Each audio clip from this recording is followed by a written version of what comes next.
The Black Cat. For the most wild, yet most homely narrative which I am about to pen, I neither expect nor solicit belief. Mad indeed would I be to expect it, in a case where my very senses reject their own evidence. Yet, mad am I not, and very surely do I not dream. But tomorrow I die, and today I would unburthen my soul. My immediate purpose is to place before the world, plainly, succinctly, and without comment, a series of mere household events. In their consequences, these events have terrified, have tortured, have destroyed me. Yet I will not attempt to expound them.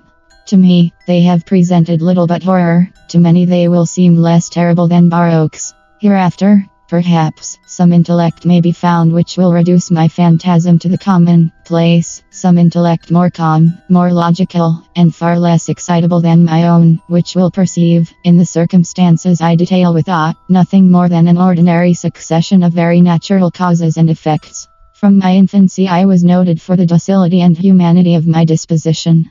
My tenderness of heart was even so conspicuous as to make me the jest of my companions. I was especially fond of animals, and was indulged by my parents with a great variety of pets. With these I spent most of my time, and never was so happy as when feeding and caressing them. This peculiarity of character grew with my growth, and, in my manhood, I derived from it one of my principal sources of pleasure. To those who have cherished an affection for a faithful and sagacious dog, I need hardly be at the trouble of explaining the nature or the intensity of the gratification thus derivable. There is something in the unselfish and self-sacrificing love of a brute, which goes directly to the heart of him who has had frequent occasion to test the paltry friendship and gossamer fidelity of mere man. I married early, and was happy to find in my wife a disposition not uncongenial with my own. Observing my partiality for domestic pets, she lost no opportunity of procuring those of the most agreeable kind. We had birds, goldfish, a fine dog, rabbits, a small monkey, and a cat. This latter was a remarkably large and beautiful animal, entirely black, and sagacious to an astonishing degree. In speaking of his intelligence, my wife, who at heart was not a little tinctured with superstition, made frequent allusion to the ancient popular notion, which regarded all black cats as witches in disguise. Not that she was ever serious upon this point, and I mention the matter at all for no better reason than that it happens, just now, to be remembered. Pluto, this was the cat's name, was my favorite pet and playmate. I alone fed him, and he attended me wherever I went about the house. It was even with difficulty that I could prevent him from following me through the streets. Our friendship lasted, in this manner, for several years, during which my general temperament and character, through the instrumentality of the fiend intemperance, had I blushed to confess it, experienced a radical alteration for the worse. I grew, day by day, more moody, more irritable, more regardless of the feelings of others. I suffered myself to use intemperate language to my wife. At length, I even offered her personal violence. My pets, of course, were made to feel the change in my disposition.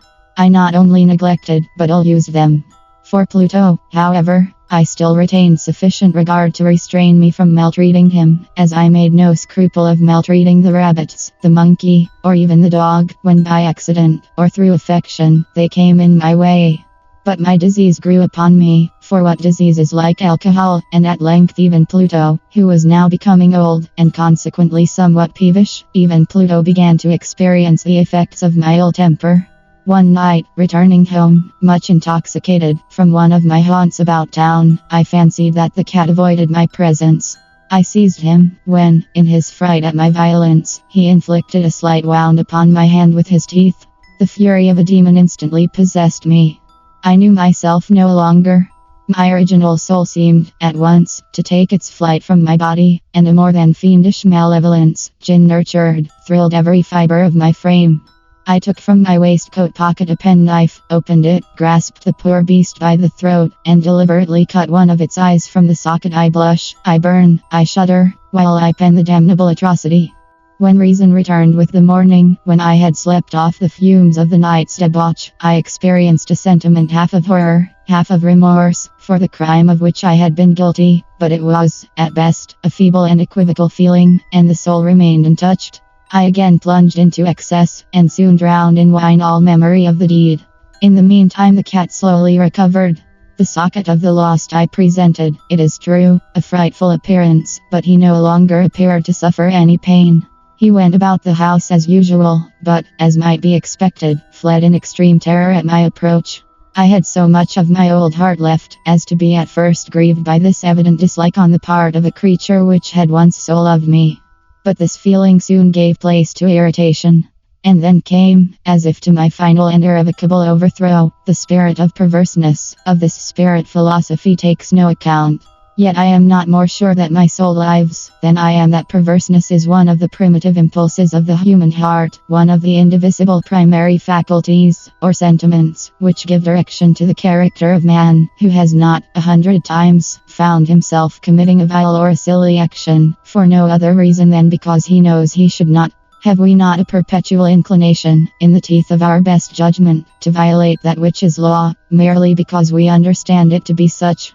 This spirit of perverseness, I say, came to my final overthrow.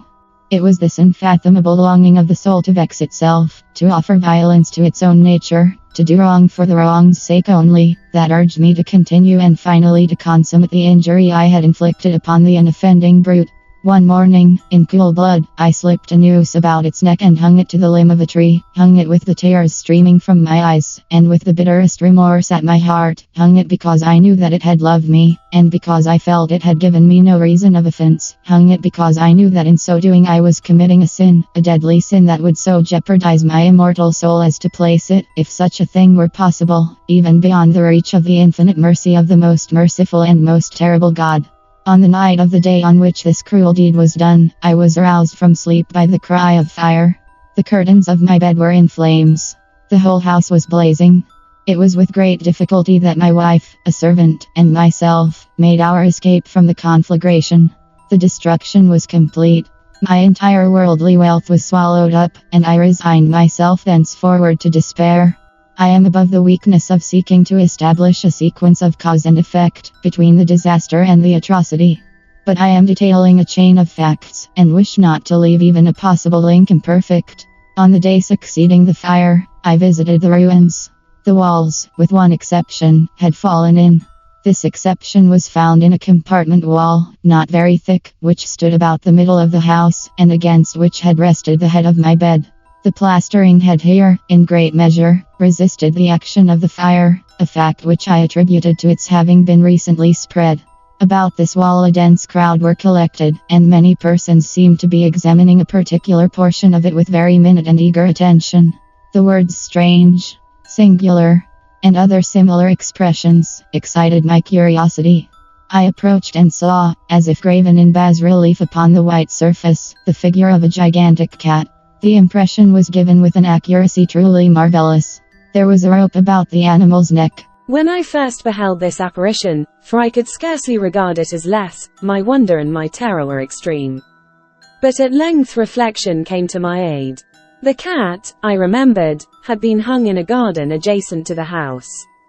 Upon the alarm of fire, this garden had been immediately filled by the crowd, by someone of whom the animal must have been cut from the tree and thrown, through an open window, into my chamber. This had probably been done with the view of arousing me from sleep. The falling of other walls had compressed the victim of my cruelty into the substance of the freshly spread plaster, the lime of which, with the flames, and the ammonia from the carcass, had then accomplished the portraiture as I saw it. Although I thus readily accounted to my reason, if not altogether to my conscience, for the startling fact just detailed, it did not the less fail to make a deep impression upon my fancy. For months I could not rid myself of the phantasm of the cat, and, during this period, there came back into my spirit a half-sentiment that seemed, but was not, remorse. I went so far as to regret the loss of the animal, and to look about me, among the vile haunts which I now habitually frequented, for another pet of the same species, and of somewhat similar appearance, with which to supply its place. One night as I sat, half stupefied, in a den of more than infamy, my attention was suddenly drawn to some black object, reposing upon the head of one of the immense hogsheads of gin, or of rum, which constituted the chief furniture of the apartment. I had been looking steadily at the top of this hogshead for some minutes, and what now caused me surprise was the fact that I had not sooner perceived the object thereupon. I approached it, and touched it with my hand. It was a black cat, a very large one, fully as large as Pluto, and closely resembling him in every respect but one. Pluto had not a white hair upon any portion of his body, but this cat had a large, although indefinite splotch of white, covering nearly the whole region of the breast. Upon my touching him, he immediately arose, purred loudly, rubbed against my hand, and appeared delighted with my notice. This, then, was the very creature of which I was in search. I at once offered to purchase it of the landlord, but this person made no claim to it, knew nothing of it, had never seen it before. I continued my caresses, and, when I prepared to go home, the animal evinced a disposition to accompany me. I permitted it to do so, occasionally stooping and patting it as I proceeded. When it reached the house it domesticated itself at once, and became immediately a great favorite with my wife. For my own part, I soon found a dislike to it arising within me. This was just the reverse of what I had anticipated, but, I know not how or why it was, its evident fondness for myself rather disgusted and annoyed. By slow degrees, these feelings of disgust and annoyance rose into the bitterness of hatred. I avoided the creature, a certain sense of shame, and the remembrance of my former deed of cruelty, preventing me from physically abusing it. I did not, for some weeks, strike, or otherwise violently ill-use it. But gradually, very gradually, I came to look upon it with unutterable loathing, and to flee silently from its odious presence, as from the breath of a pestilence. What added, no doubt, to my hatred of the beast, was the discovery, on the morning after I brought it home, that, like Pluto, it also had been deprived of one of its eyes.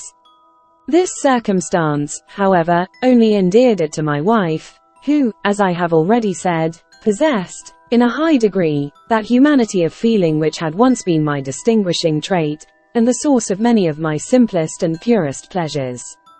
With my aversion to this cat, however, its partiality for myself seemed to increase.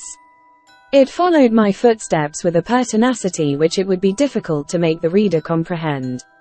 Whenever I sat, it would crouch beneath my chair, or spring upon my knees, covering me with its loathsome caresses. If I arose to walk it would get between my feet and thus nearly throw me down, or, fastening its long and sharp claws in my dress, clamber, in this manner, to my breast. At such times, although I longed to destroy it with a blow, I was yet withheld from so doing, partly by a memory of my former crime, but chiefly, let me confess it at once, by absolute dread of the beast. This dread was not exactly a dread of physical evil, and yet I should be at a loss how otherwise to define it. I am almost ashamed to own, yes, even in this felon's cell, I am almost ashamed to own, that the terror and horror with which the animal inspired me, had been heightened by one of the merest chimeras it would be possible to conceive. My wife had called my attention, more than once, to the character of the mark of white hair, of which I have spoken, and which constituted the sole visible difference between the strange beast and the one I had destroyed. The reader will remember that this mark, although large, had been originally very indefinite, but, by slow degrees nearly imperceptible, and which for a long time my reason struggled to reject as fanciful, it had, at length, assumed a rigorous distinctness of outline. It was now the representation of an object that I shudder to name, and for this, above all, I loathed, and dreaded, and would have rid myself of the monster had I dared. It was now, I say, the image of a hideous, of a ghastly thing, of the gallows. Oh, mournful and terrible engine of horror and of crime, of agony and of death. And now was I indeed wretched beyond the wretchedness of mere humanity. And a brute beast, whose fellow I had contemptuously destroyed, a brute beast to work out for me a man, fashioned in the image of the high God, so much of insufferable woe. Alas! Neither by day nor by night knew I the blessing of rest any more. During the former the creature left me no moment alone. And, in the latter, I started, hourly, from dreams of unutterable fear, to find the hot breath of the thing upon my face, and its vast weight, an incarnate nightmare that I had no power to shake off, incumbent eternally upon my heart. Beneath the pressure of torments such as these, the feeble remnant of the good within me succumbed. Evil thoughts became my sole intimates, the darkest and most evil of thoughts. The moodiness of my usual temper increased to hatred of all things and of all mankind, while, from the sudden, frequent, and ungovernable outbursts of a fury to which I now blindly abandoned myself, my uncomplaining wife, alas, was the most usual and the most patient of sufferers. One day she accompanied me, upon some household errand, into the cellar of the old building which our poverty compelled us to inhabit. The cat followed me down the steep stairs, and, nearly throwing me headlong, exasperated me to madness. Uplifting an axe, and forgetting, in my wrath, the childish dread which had hitherto stayed my hand, I aimed a blow at the animal which, of course, would have proved instantly fatal had it descended as I wished. But this blow was arrested by the hand of my wife. Goaded, by the interference, into a rage more than demoniacal, I withdrew my arm from her grasp and buried the axe in her brain. She fell dead upon the spot, without a groan. This hideous murder accomplished, I set myself forthwith, and with entire deliberation, to the task of concealing the body. I knew that I could not remove it from the house, either by day or by night, without the risk of being observed by the neighbors. Many projects entered my mind. At one period I thought of cutting the corpse into minute fragments and destroying them by fire. At another, I resolved to dig a grave for it in the floor of the cellar. Again, I deliberated about casting it in the well in the yard, about packing it in a box, as if merchandise, with the usual arrangements, and so getting a porter to take it from the house. Finally I hit upon what I considered a far better expedient than either of these. I determined to wall it up in the cellar, as the monks of the Middle Ages are recorded to have walled up their victims. For a purpose such as this the cellar was well adapted. Its walls were loosely constructed, and had lately been plastered throughout with a rough plaster, which the dampness of the atmosphere had prevented from hardening. Moreover, in one of the walls was a projection, caused by a false chimney, or fireplace, that had been filled up, and made to resemble the rest of the cellar. I made no doubt that I could readily displace the bricks at this point, insert the corpse, and wall the whole up as before, so that no eye could detect anything suspicious. And in this calculation I was not deceived. By means of a crowbar I easily dislodged the bricks, and, having carefully deposited the body against the inner wall, I propped it in that position, while, with little trouble, I relaid the whole structure as it originally stood. Having procured mortar, sand, and hair, with every possible precaution, I prepared a plaster which could not be distinguished from the old, and with this I very carefully went over the new brickwork. When I had finished, I felt satisfied that all was right. The wall did not present the slightest appearance of having been disturbed. The rubbish on the floor was picked up with the minutest care. I looked around triumphantly, and said to myself, here at least, then, my labor has not been in vain. My next step was to look for the beast which had been the cause of so much wretchedness, for I had, at length, firmly resolved to put it to death. Had I been able to meet with it, at the moment, there could have been no doubt of its fate, but it appeared that the crafty animal had been alarmed at the violence of my previous anger, and forbore to present itself in my present mood. It is impossible to describe, or to imagine, the deep, the blissful sense of relief which the absence of the detested creature occasioned in my bosom. It did not make its appearance during the night, and thus for one night at least, since its introduction into the house, I soundly and tranquilly slept. I slept even with the burden of murder upon my soul. The second and the third day passed, and still my tormentor came not. Once again I breathed as a freeman. The monster, in terror, had fled the premises forever. I should behold it no more. My happiness was supreme. The guilt of my dark deed disturbed me but little. Some few inquiries had been made, but these had been readily answered. Even a search had been instituted, but of course nothing was to be discovered. I looked upon my future felicity as secured. Upon the fourth day of the assassination, a party of the police came, very unexpectedly, into the house, and proceeded again to make rigorous investigation of the premises. Secure, however, in the inscrutability of my place of concealment, I felt no embarrassment whatever. The officers bade me accompany them in their search. They left no nook or corner unexplored. At length, for the third or fourth time, they descended into the cellar. I quivered not in a muscle. My heart beat calmly as that of one who slumbers in innocence. I walked the cellar from end to end. I folded my arms upon my bosom, and roamed easily to and fro. The police were thoroughly satisfied and prepared to depart. The glee at my heart was too strong to be restrained. I burned to say if but one word, by way of triumph, and to render doubly sure their assurance of my guiltlessness. "Gentlemen," I said at last, as the party ascended the steps, "I delight to have allayed your suspicions. I wish you all health, and a little more courtesy. By the by, gentlemen, this is a very well-constructed house." In the rabid desire to say something easily, I scarcely knew what I uttered at all. I may say an excellently well-constructed house. "These walls, are you going, gentlemen? These walls are solidly put together." And here, through the mere frenzy of bravado, I rapped heavily, with a cane which I held in my hand, upon that very portion of the brickwork behind which stood the corpse of the wife of my bosom. But may God shield and deliver me from the fangs of the arch-fiend.